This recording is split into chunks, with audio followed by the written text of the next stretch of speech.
Hello everyone, నేను Usha. Welcome back to my channel. Fibre టబ్స్లో ఆకుకూరల కోసం అని చెప్పి ప్లేస్ వదిలాను కదా. సో ఆ ప్లేస్లో కొన్ని ఆకుకూర విత్తనాలు వేశాను. అవి ఎలా వేసుకున్నానో ఇవాళ వీడియోలో మీకు చూపించబోతున్నాను. అలాగే ఏమేమి సీడ్స్ అనేది వేశాను కూడా ఈ వీడియోలో పూర్తిగా చూసేయండి. ముందుగా ఇలా మట్టి అది రెడీ చేసి పెట్టుకున్నాం కదండి, సాయిల్ మిక్స్ కోసం అని చెప్పేసి నేను ఒక వీడియో ఎక్స్క్లూజివ్గా పోస్ట్ చేశాను. సో ఎవరైనా చూడని వాళ్ళు ఉంటే ఒకసారి చూడండి. ఇక్కడ నేను ఊరికే మెయిన్ థింగ్స్ అన్నీ చెప్తాను. సాయిల్, కంపోస్ట్ రెండు ఈక్వల్గా తీసుకున్నానండి. నేనైతే ఇక్కడ కోకోపీట్ కలపకుండా వాడుతున్నాను. మీకు కావాలంటే కొద్దిగా కోకోపీట్ని కూడా కలుపుకోవచ్చు. దానిలోనే నీమ్ కేక్, అలాగే మీకు వీలయ్యి మీ దగ్గర ఉంటే ఎప్సమ్ సాల్ట్ కూడా యాడ్ చేసుకోండి ఆకుకూరల విత్తనాలకి ఎస్పెషల్లీ. లేదు అంటే ఎప్సమ్ సాల్ట్ వాటర్ని మనము ఇచ్చినా సరిపోతుంది. సో ముందుగా అయితే సాయిల్ని కొద్దిగా కదిలించి లూజ్ చేసుకుని వాటర్ చేసుకుని పెట్టుకోవాలండి. చక్కగా పూర్తిగా మట్టి అంతా తడిసేలాగా వాటర్ చేసుకోండి. తర్వాత ఇదిగో ఇలా లైన్లు చేసుకొనైనా వేసుకోవచ్చండి, లేదంటే ర్యాండమ్గా కూడా పైన విత్తనాలని జల్లుకోవచ్చు మనం. ఇక్కడ నేను వేసుకునే విత్తనాలు వచ్చేసి మెంతికూర విత్తనాలు అనమాట. సో ఇలా లైన్లు చేసుకుంటే మటుకు కొంచెం వెడంగా చేసుకోండి. మరీ దగ్గరికి చేసుకుంటే మీకు లైన్లు అనేవి కనపడవు, మొత్తం అంతా మనం పూర్తిగా జల్లినట్టే వచ్చేస్తుంది. సో ఫస్ట్ విత్తనాలు అవి వేసుకుని, విత్తనాలు అయితే నానబెట్టానండి. విత్తనాలు కనీసం ఒక 2 నుంచి 3 గంటలు నానితే బెటర్. సో ఇదిగో ఇలా ఇంకొక కుండీలో ర్యాండమ్గా కూడా జల్లుతున్నాను. జల్లేసి ఈ విత్తనాలు వేసుకున్నాక మీరు లైన్లు చేసినా ఇలా జల్లినా పైన మళ్ళీ మనం మట్టితోటి కప్పుకోవాలి. లైట్గా ఒక 1/2 ఇంచ్ లేయర్ ఉంటే సరిపోతుందండి, అంతకంటే ఎక్కువ అవసరం లేదు. చక్కగా 1/2 ఇంచ్ లేయరు పైగా లూజ్గా ఉండే మట్టితోటి కప్పండి. ఉండలు లేకుండా చూసుకోండి పైన జల్లే మట్టి వరకు. సో ఇదిగో ఇలా ర్యాండమ్గా ఇంకొక కుండీలో కూడా వేశాను. మొత్తం 4 అయితే రెడీ చేసుకున్నాను. సో నేను వేసుకున్న విత్తనాలు 3 సరిపోయాయి. ఓకే, తర్వాత ఇదిగో ఇలా మట్టితోటి కప్పేసుకోవాలి. పైన వేసుకునేటువంటి మట్టిలో రాళ్ళు కానీ ఉండలుగా కానీ లేకుండా చూసుకోండి. సో మళ్ళీ లైట్గా వాటర్ వేసుకోవాలండి పైన.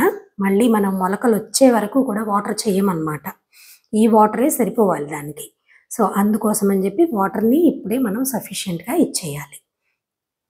ఇదిగో ఈ కుండీలన్నీ ఆ స్టాండ్కి కిందకి పెట్టుకుంటున్నానండి, దారిలో అడ్డం లేకుండా పెట్టుకోవాలి.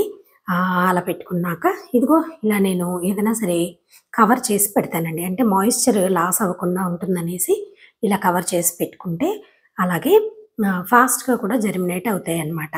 అంటే హెవీ ఫ్లో ఆఫ్ ఎయిర్ ఉండదు కదండి, ప్యాక్ చేసినట్టు అయిపోయి ఫాస్ట్గా జర్మినేషన్ అనేది వస్తుంది. అందుకని ఎప్పుడైనా సరే నేను విత్తనాలు వేసేటప్పుడు ఇలాగ కప్పు ఉంచుకుంటాను.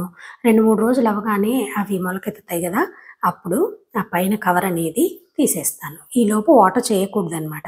మనం ముందుగా ఇచ్చిన నీళ్ళే ఈ 2-3 రోజులు సరిపోయేలాగా ఇచ్చుకోవాలి. సో ఇదిగోండి ఈ ఫైబర్ టబ్ని కూడా రెడీ చేశాను. ఆల్రెడీ మట్టి అది రెడీ చేసి పెట్టుకున్నాం కదా మనం. లాస్ట్ వీక్ అంతా కూడాను గార్డెన్ వర్క్ జరిగింది కదా, సో అప్పుడే అన్నీ రెడీ చేసి పెట్టుకున్నాను అనమాట. జస్ట్ నేను ఇప్పుడు విత్తనాలు రోజుకు కొన్ని అలా వేస్తున్నాను. పాస్ట్ వీడియోస్ కూడా చూసినట్టయితే మీకు అర్థమవుతుంది. సో ఈ కొత్తిమీర, ధనియాల మట్టుకు ఇలా లైన్లు చేసి వేస్తున్నామండి. ఇవి కూడా అంతేనండి, దగ్గర ఒక 2-3 గంటలు నానితే బెటర్ అండి. అంటే సుమారుగా కనీసం 2-3 గంటలు, లేదంటే ఇంకొక 2 గంటలు ఎక్స్ట్రా నానితే బెటర్ అనమాట. ఇవి ఇంట్లో ధనియాలేనండి. కాకపోతే ఏంటంటే మనము రెగ్యులర్గా ఇంట్లో వాడుకునే ధనియాలు బాగా ఎండబెట్టేస్తారనమాట. సో వీటిల్లో మేబీ జర్మినేషన్ రేట్ తక్కువ ఉండొచ్చు, మనం చెప్పలేము, ఎప్పటి నుంచో నిల్వ ఉంటాయి కదా. సో అందువల్ల, లేదంటే మీరు సీడ్స్ అమ్మే షాప్స్లోనే ఈ ధనియాలు కూడా దొరుకుతాయి, అవి తెచ్చుకుంటే జర్మినేషన్ అనేది వాటిల్లో ఎక్కువ ఉంటుంది. ఇక్కడైతే నేను మా ఇంట్లో ఉన్నవే వేశాను ప్రస్తుతానికి. సో కాబట్టి చెప్పలేము ఇవి ఎంతవరకు జర్మినేట్ అవుతాయి, వీటి జర్మినేషన్ రేట్ ఎలా ఉంది అనేది మనం ఒకసారి వేసుకొని చూస్తే కానీ తెలియదండి. సో అందుకోసమని ఫస్ట్ ఇంట్లో ఉన్నవైతే వాడేస్తున్నాను. So half of the tub అయితే మొత్తం ఈ ధనియాలే వేసామండి. ఆ వాటర్ కూడా మనం యూస్ చేసేసుకోవచ్చు ఇక్కడ. మళ్ళీ పైన ఇందాకట్లానే సేమ్ ప్రొసీజర్, పైన ఒక లేయర్ వరకు మట్టిని కప్పాలి. 1/2 ఇంచ్ అయినా ఉండాలండి మట్టి, మరీ లోతుకు వేసేయకండి. అందుకే నిన్నటి వీడియోలో మనం చెప్పుకున్నట్టుగా మ్యాక్సిమము 1 ఇంచ్, అంతకంటే ఎక్కువ లోతుగా అవసరం లేదు. ఇవి చిన్న సీడ్స్ కాబట్టి వీటికన్నా కొంచెం పెద్ద సీడ్స్ ఉంటాయండి. లైక్ ఎలా అంటే సొర విత్తనాలు, ఆహ్, పొట్ల విత్తనాలు, గుమ్మడి విత్తనాలు ఇవేంటంటే కొంచెం పెద్ద సైజుగా ఉంటాయి కాబట్టి అవి మనం ఇంచున్నర లోపలికేసుకుంటే సరిపోతుంది. పైన మట్టి వేశాక ఇదిగో ఇలా వాటర్ చేసుకుని మళ్ళీ ఏదైనా సరే ఇలా ఒక మీ దగ్గర పాలిథిన్ షీట్స్ ఉంటే అవి వేయొచ్చు. నా దగ్గర ఇవి ఉన్నాయి కాబట్టి నేను ఇవి కప్పి ఉంచుతున్నాను. లేదంటే కొంతమంది క్లాత్ కూడా కప్పుతారండి. క్లాత్ అయినా వేసుకోవచ్చు. అది ఇంకా మన దగ్గర ఉన్నటువంటి సోర్స్‌ని బట్టి అనమాట. సో, ఇలా వేసాము. వేసి ఇంకా ఈ కవరు మట్టికి టచ్ అవ్వకుండా ఇదిగో కొద్దిగా ఎత్తు పెట్టాం అంతే అనమాట. ఇదిగోండి ఇలా, ఇలా అయితే సెటప్ చేశాను దీన్ని. నెక్స్ట్ ఇంకొక టబ్‌లో ఇందులో ఇది కూడా రెడీ చేస్తున్నాము. ఇందులో అయితే చుక్కకూర వేద్దాం అనుకుంటున్నామండి. చుక్కకూర ఎక్కువ లేవన్నమాట సీడ్స్. కొద్దిగానే ఉన్నాయి. ప్రస్తుతానికి వేసి ఈలోపు మళ్ళీ నేను తెచ్చుకునే లోపు అనమాట. ఇవి ప్రస్తుతానికైతే వేసాము. ఎక్కువ లేవు. 1, 2 లైన్లకు మాత్రమే వస్తాయి. But half of the tub అయితే రెడీ చేస్తున్నా. చూసుకుని వేసుకోవడానికనమాట. ఇందాక అట్లానే సేమ్ ఫస్ట్ వాటర్ చేసేసుకుని తర్వాత మనం దున్నినట్టుగా అనమాట. పెద్ద పెద్ద పొలాల్లో దున్నుతారు చూడండి అట్లా. ప్రస్తుతానికి మా చిన్న పొలంలో ఇలా మేమైతే రెడీ చేస్తున్నాము.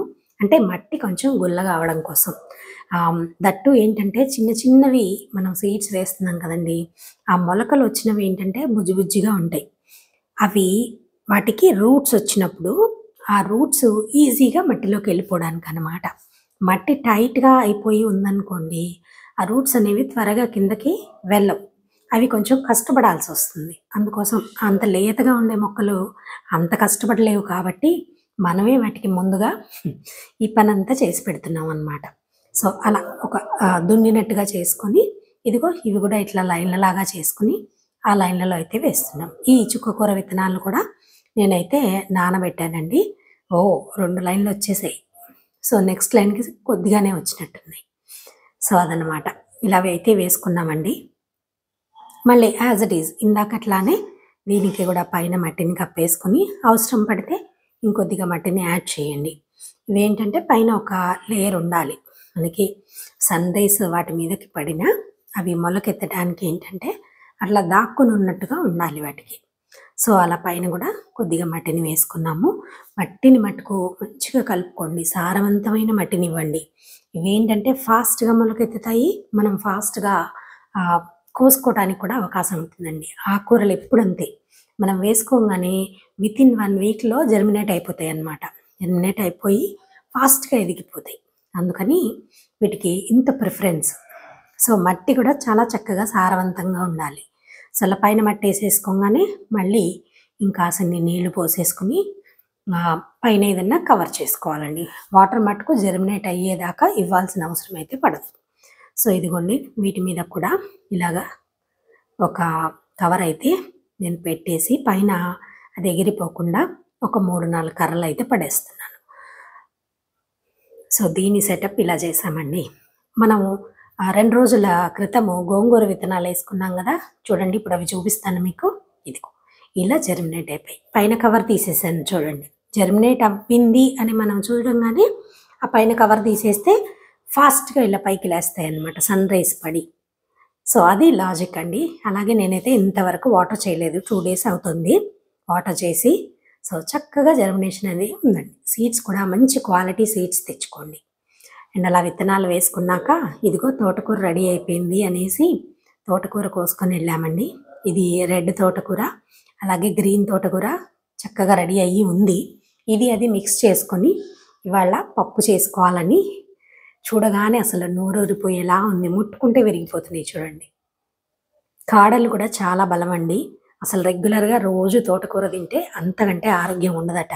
సో, అందుకని ఎక్కువగా తోటకూర అయితే ప్రస్తుతానికి ఉంది. వేరే ఆకుకూరలు లేవు. సో, అవి పొన్నగంటి కూర ఈ 2 మాత్రమే ఉన్నాయన్నమాట. సో, అన్ని సీడ్స్ వేసుకోవాలి ఇప్పుడు. సో, ఇదిగోండి ఇవి 2 హార్వెస్ట్ చేసుకొని ఇంకా కిందకెళ్ళిపోయాం.